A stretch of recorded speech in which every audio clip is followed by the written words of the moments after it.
Afternoon.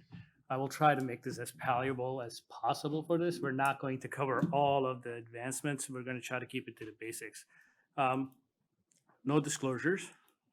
So a little bit of a background. What is a dialysis access? It's a fistula or a graft. A fistula is a joint between an existing artery and a vein, and a graft, there's a plastic tube in the middle. Usually it's a PTFE. Fistulas can mature in over 2 to 3 months. Grafts will take about 2 to 3 weeks. So if you do decide to go ahead and do a balloon maturation for a fistula, wait till you're at least 2 or 3 weeks out. Otherwise, it could be a disastrous outcome. Some of the indications for intervention to improve patency. Now, these are not the indications to go ahead and intervene. It's more to get a duplex and then go on to the intervention. So most of the time, our colleagues from our dialysis units will always call in and say, well, the AV graft, it's the flow rate. What is the flow rate? It's essentially the amount of the dialysis it is actually able to move in a minute. So anytime it drops below 500 to below 500 in any graft or less than 20%, greater than 20% drop, they need some sort of a workup, usually a duplex. Fistulas are a little bit different. Anytime it drops below 300, they need a workup. Venous pressures sometimes are very high. That usually is indicative of a outflow stenosis. Patients will tend to bleed more after dialysis. It takes a very long time for them to go ahead and coagulate. At that point, also, again, this is not an emergency. Wrap them up, get a duplex, and they probably have an outflow stenosis. Arterial pressures less than 220. Of course, there's an inflow issue. Try to stick with balloons that are below 4 millimeters. Do not go beyond that. We don't make anastomosis that are larger than that. It causes Steele syndrome, and then all different issues arise with that. So what can we do for this? Cannot tackle all of it now, so I kept it very basic. I agree with the KDOQI guidelines somewhat, but not wholly. As you can see, angioplasty with a high pressure balloon is the primary treatment for AV fistulas and grafts. I agree with that. These guidelines were written in 2019. We should also avoid to use bare metal stents because, again, this intimal hyperplasia does form again, and it tends to take the stents down. We do use cover stents. I will show you data for that too. But I do not agree with the bottom statement where there's inadequate data to support the use of drug-coated balloons.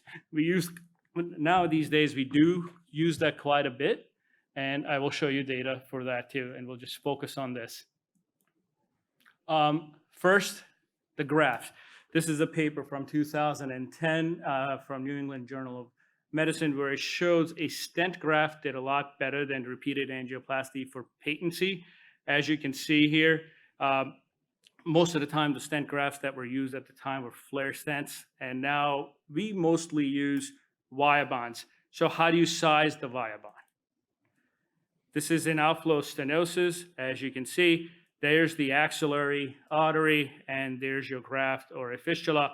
And at that point, we try to go ahead and size it to the vessel that's incoming into the stenosis, not the vessel that's going outside. Try not to flare a VBX and get cute with these things. You can actually get a lot of ruptures. People do try to do that at times too. I've tried to do that. When placing a stent, please place your wire all the way down in your iliac vein. Stents tend to migrate. They tend to go ahead and water metal seed. Bad things happen when the stent goes ahead and you don't have a wire down there.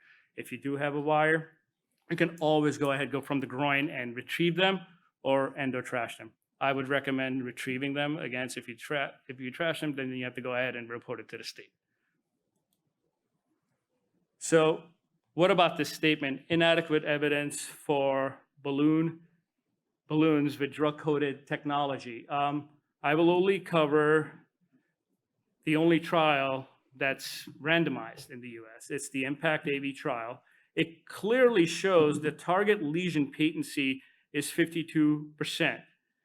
compared to 39 after the DCB. We use this in the VA system quite significantly now, and it has actually taken off a lot of load from us because we do have a very large dialysis population at the VA that I'm at. So now to move on to a few other things such as central venous stenosis. You may see some of these cases.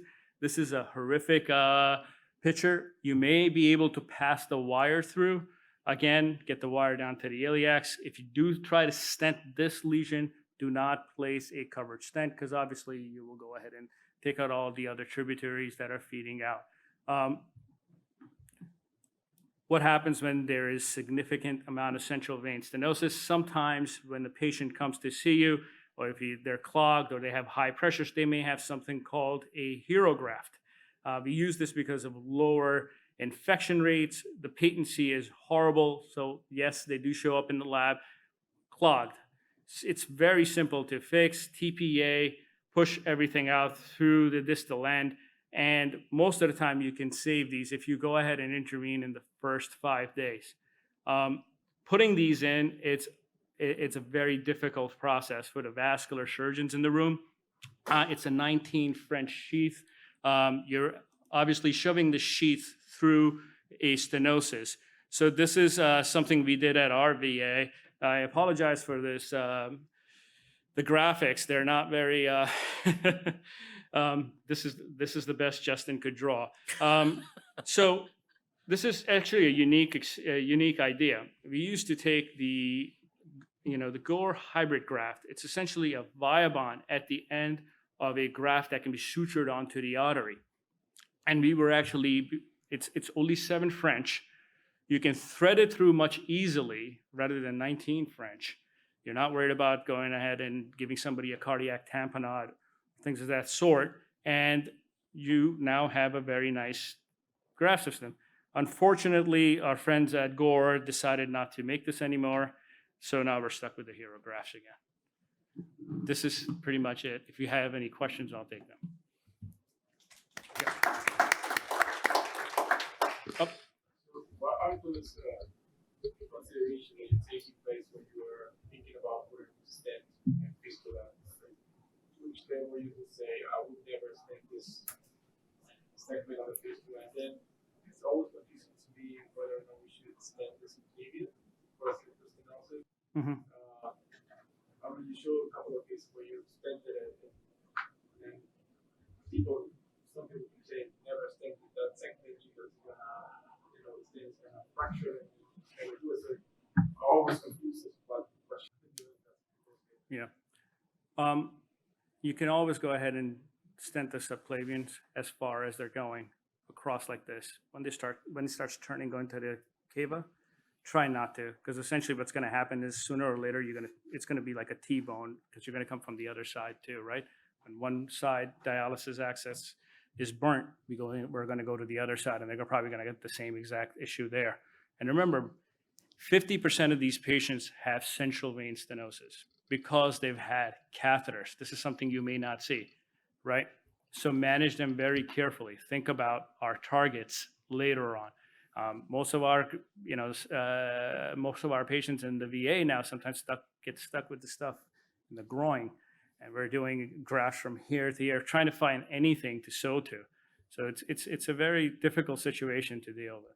Does that answer your question? It's an interesting question, right? We talk about outside. You hear about it a lot because it's in the thoracic space. You hear about a lot of the times that the subclavian vein might be compressed by the first rib there, and you might have external compression in that stent. But to Dr. Chander's point, think about why they have the central venous stenosis. If they had repeat catheters and catheter-related central venous stenosis, and you should be able to balloon and stent that. If it's true venous thoracic outlet, maybe be a little bit more cautious about putting a stent in there. All right, I think just in the interest of time, we're going to move on. So Thank you. thank you, Dr. Chander.